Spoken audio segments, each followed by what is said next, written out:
Yo guys, what's up? I got the plays for you guys for the NBA Finals Game 1 on Thursday. I got 4 plays in this video for you guys that I really love, and we're going to get into that in 1 second. First, before we do, make sure to drop a like, guys. It's obviously free, takes 1 second. It just really helps me out, and I'd really appreciate that. Don't forget to subscribe to the channel either. We post free picks on this channel every single day, whether it's the MLB or the rest of the NBA Finals, so make sure to subscribe. We're going to make a ton of money here in the NBA Finals, and a huge reason why is because we are going to get everybody on the sleeper, chalkboard, and parlay play apps. This is the perfect time and the perfect situation to do it. It is game 1 of the NBA Finals. We have at least 4 games, if not 5 or 6 games here in the NBA Finals to bet on, and we all want to make a ton of money. The easiest way in the entire world to make that money is by getting on these apps that give you free money just by hopping on. It's deposit matches. Every single one of these apps will give you a $100 deposit match just by hopping on using code GHOST. So look right here on this map. If you live in any one of these colored states on this chalkboard map right here, or if you live in any one of these white states on this sleeper map right here, that means you could download the sleeper, chalkboard, and parlay play apps, guys. I highly recommend to do this. All the links are down below in the description of this video. Just make sure when you download these apps, they're all super similar. They're basically the same thing anyway, but when you download it, it's going to ask you right away if you have a promo code. Make sure to type in code GHOST before you deposit. You have to make sure that code is in before you deposit, but as long as you do that, again, every one of these apps will give you a $100 deposit match. So that's $100 for free for each app you get. And then Sleeper and Chalkboard will give you free squares as well when you use code GHOST. On top of all that, I know these apps are going to throw a ton of extra promos at you guys. Last year, Sleeper did a $50 protected play for the finals. I don't know what they're going to do this year, or if they're going to do that again this year. I don't know, but what I do know is they're going to throw a ton of extra promos for you guys, ton of free plays, ton of free money. So make sure to get on these apps. It's as close to guaranteed money as you could possibly get when it comes to sports betting. I made my first couple thousands of dollars sports betting with deposit matches. So you really can make a ton of money with deposit matches. But again, all the links for those apps are down below in the description of this video. Just make sure to use code GHOST and you can get up to $300 for completely free and 2 free squares. Could not recommend that enough for you guys. But with that being said, let's hop into the 4 plays today. I really love these 4 plays for a game 1 of the finals where we don't know too much. These teams have only played 2 times this season. And again, this is game 1, so we really don't know exactly how this is going to go. But I really do love these plays. With all that being said, the first play we're going to be getting into is Miles Turner here, and we're going to be taking him under his fantasy score, which is at, I believe, like 24, 26, 26 and a half right here.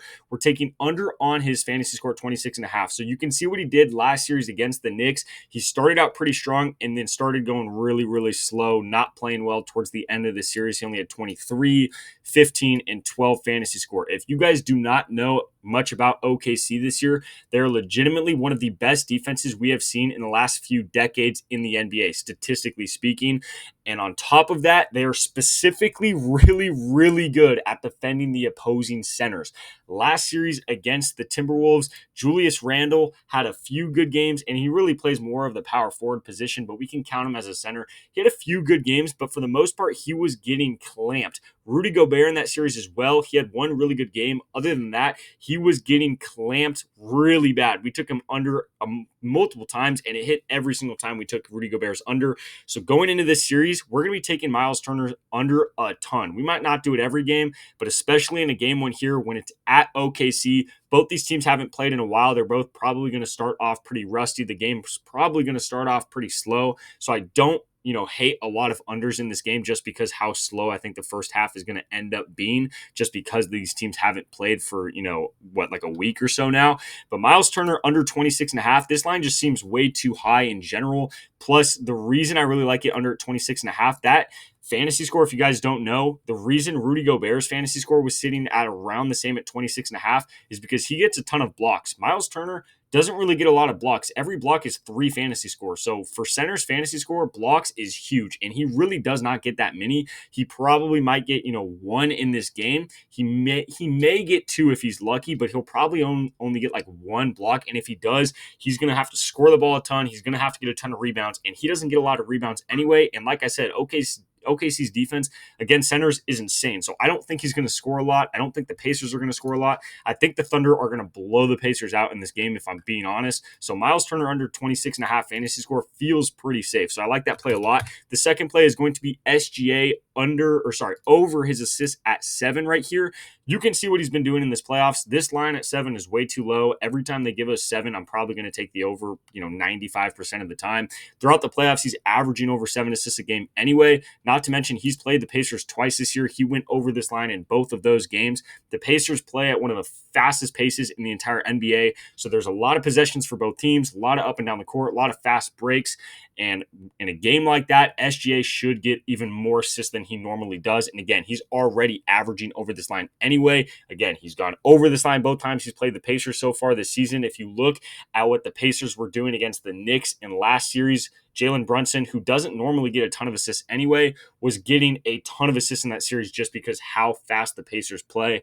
And that's really what a lot of point guards do against the Pacers is they end up getting a lot more assists than they normally do. So SGA over 7 assists, I really like that. By the end of this series, game 4, game 5, that line's probably going to be consistent at 7.5 or 8 assists. So at 7 assists, I really like SGA right there. Not to mention, I do believe Parlay Play, Chalkboard, and Sleeper all have that line at 6.5. So it's an even better line on those 3 apps. So again, another reason why I'd recommend to have those apps. Their lines are better, their payouts are definitely better, and they have a ton of promos for you guys.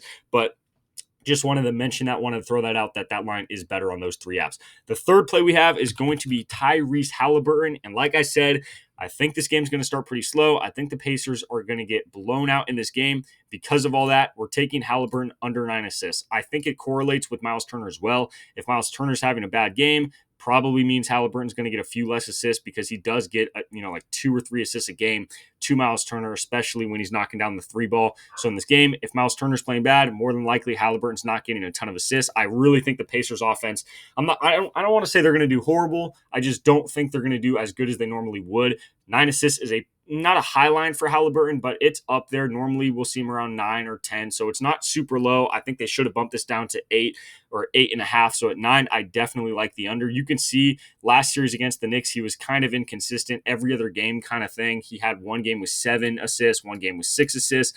Against OKC so far this year, again, guys, they've played twice so far this season. He went under this line in both of those games. That all has to do with the fact OKC's defense is insane.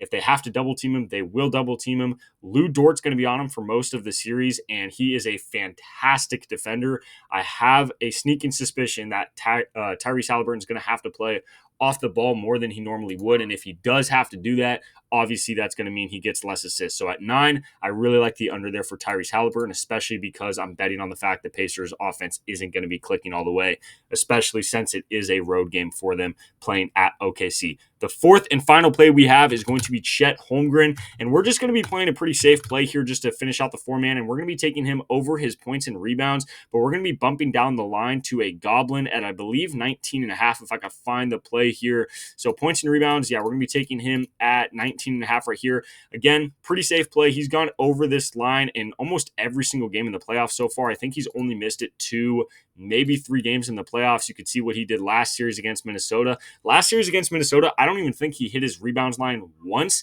and he still crushed this line almost every single game, obviously, other than this. He should, with 19.5, he could easily score 20-plus points and just get it with points alone. But with how fast the Pacers play, I do think he'll get a ton of rebounds as well. We saw what Cat did last series. He hits a ton of threes, gets a lot of rebounds. Chet plays kind of similar in the sense he hits a lot of threes, can get a lot of rebounds. So I like him over 19.5 points and rebounds. Honestly, his normal line at 26 isn't even that bad either, but I do want to play it a little bit safer with him and just go at 19.5. So that's going to be the 4 plays I have for you guys for this game 1 on Thursday. Again, make sure to drop a like on this video. Don't forget to subscribe. We're going to continue to make a ton of money during these NBA finals with all the free plays that we are cashing and with the free money on these 3 apps. Again, all the links are down below in the description of this video. Just make sure you actually type in code GHOST before you deposit, guys. It has to be before you deposit. You can't go back and change it afterwards. But as long as you have code GHOST in, you can get up to $300 for free, 2 free squares. And like I mentioned before, they're going to continue to drop a ton of crazy promos for you guys throughout the finals. They do it every year. they're surely going to do it again this year. So make sure to get on those 3 apps for $300, 2 free plays, and a ton of free promos. Again, links are down below. Other than that, guys, these are the 4 plays I have for you for game 1 of the NBA Finals. Good luck with all your bets, and I'll catch you next video.